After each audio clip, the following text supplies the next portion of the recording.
Jom saya tunjukkan cara macam mana untuk kita renew road tax dan insurans ni melalui bijak.my.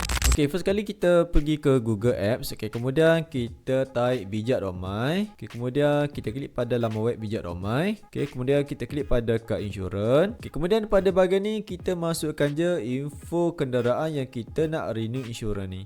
Okay, lepas kita dah selesai masukkan info kenderaan kita di sini. Okay, kemudian kita klik pada butang get quote di sini. Okay, nanti korang tunggulah dalam masa 5 minit pihak bijak ni akan hantar quotation ke dalam email ataupun dalam WhatsApp korang lah. Okay, bila kita dah dapat quotation daripada pihak bijak ni, okay, kita klik je link yang diberi di sini.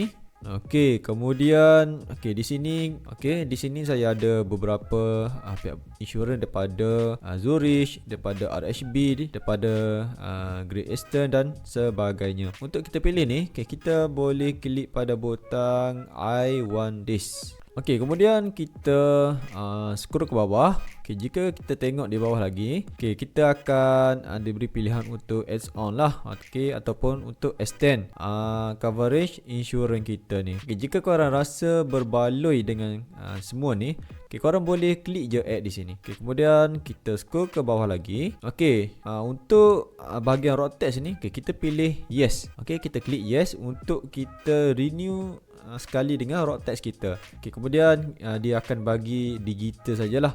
Okey, kemudian kita klik pada I confirm di sini.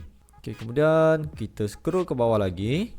Okey, kemudian pada bahagian akhir iaitu pada bahagian payment option, kita diberi pilihan sama ada untuk bayar secara ansuran ataupun bayar secara full terus. Okey, nanti korang boleh pilih lah sama ada nak bayar ansuran ataupun bayar secara cash terus. Okey, nanti korang boleh teruskan proceed sehingga pembayaran selesai. Okey, itu je cara untuk bayar insurans ataupun road tax melalui bijak.my ni.